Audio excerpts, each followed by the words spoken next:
Hi, welcome on this fly tying channel again. So I want to show you today how I tie a very effective shrimp pattern. So this is inspired by many Danish sea trout flies which imitates shrimps. So yeah, so mainly there's two flies I like to tie, so which is baitfish patterns and then shrimp patterns. So as you can see here, this is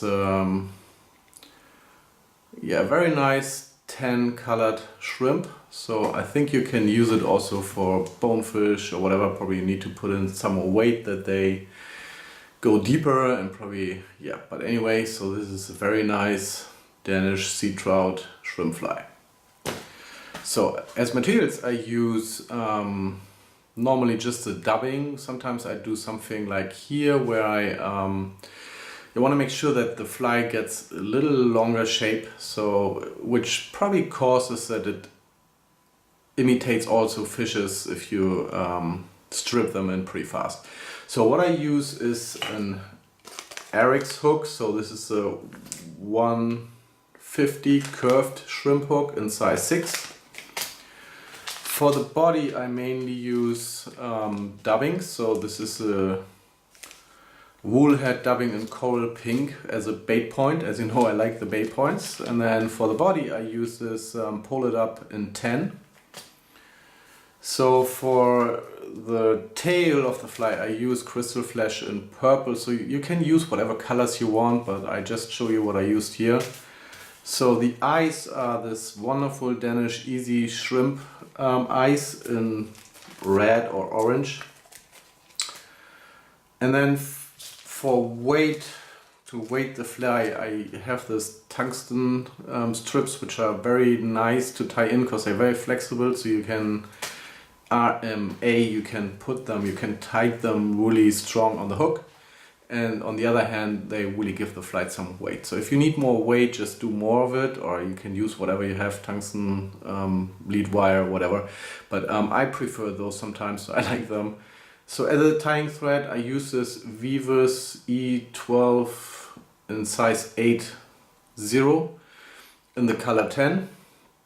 And then for the back, for the shrimp back, I use this pearl Scudback in, I don't know what the color is, but it's number 19. And then I use this angel silk in the color shrimp. So there's also color 10, you can use this or whatever you want. So then to rip the fly, I give it some mono. Don't take it too big. So if you tie the fly bigger, you can go bigger, but I take a 0.16 millimeter mono. And then, yeah, to finish the fly for the head knot, I use some clear varnish. Yeah, so have fun tying that fly. And if you like, give me a like or even give me a dislike. And yeah, if you have something to comment, just do so. I appreciate your comments and thanks for staying tuned on that channel. Many thanks for all the subscribers and see you next time. Bye bye. Okay, now just secure your hook in the vise. Make sure it sits firm in your vise so that it not hooks off the clamps. Make your ground winding and make sure that you tie them pretty tight around the hook shank so that your fly cannot rotate later on the fly. You also could use some glue or varnish to secure them. Then make some kind of a colored spot at the end, so you can use orange as well. So you see I use this shrimp color called, yeah. I always tie in to shrimp flies 2 fibers of Krystal flash to the back. As you know, I don't like too much flash, but a little flash always helps to make a fly effective, I think. But I have had times where it was really hard to get a fish if you have too much flash. So then give it some polar dub in 10. So I like the polar dub because it has long fibers in. So if you brush it out later, so you really get some kind of shape for the fly. I tie in some of the fibers as a tail. And then I use this wonderful easy shrimp eyes in orange, which are especially for beginners easy to tie in.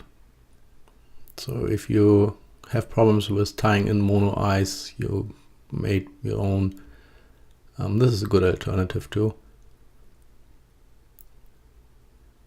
So after that I use some tungsten strips I have here to give the fly some weight.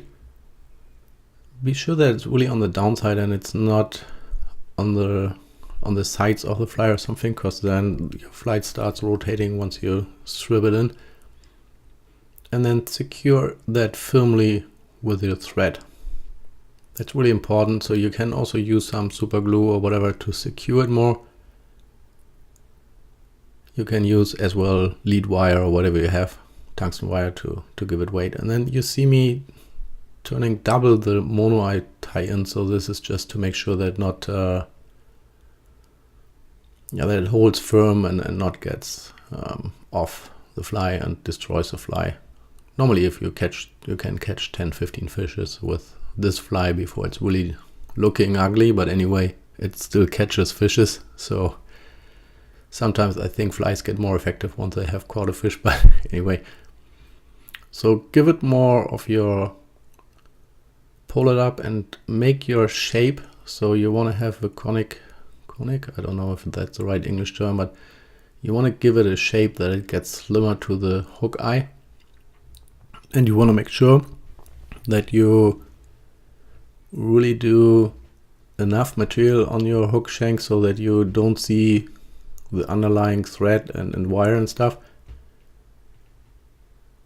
So I think you need to train a little bit. So, but once you have tied 1-2 flies of that, it's pretty easy. Okay, brush it off. This is imitating, I think, the legs of the fly a little bit. So just pull everything on the downside of your hook. And then give it a back layer. So I used some angel silk in the color shrimp here. There's a tan color, which is nice. Anyway, use colors as you want for that flies. I think they should be as realistic as they can in terms of colors, but some people, as you know, like pink flies, whatever. So yeah, give it another layer of this Scudback. And yeah, I tie it always in a little longer to the hook eye so that I can cut it off exactly the way that it not stands in the eye.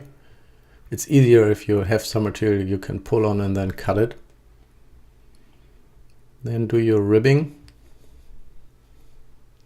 I use my dubbing needle to take off some of the leg material anyway. I will brush the fly off after that is done here. Make sure it sits on the top of your fly, and sometimes due to the ribbing it tends to go to the side. So once that's done, you can whip finish. And then I cut the Scudback a little bit off at the end. So I want to have some fibers standing in the tail, but not too long. So as I said, probably too much flash. And then brush it off again. So, and you see now it gets a real nice shape, and in the water that's a very, very nice playing fly. And I think I caught many sea trouts on it.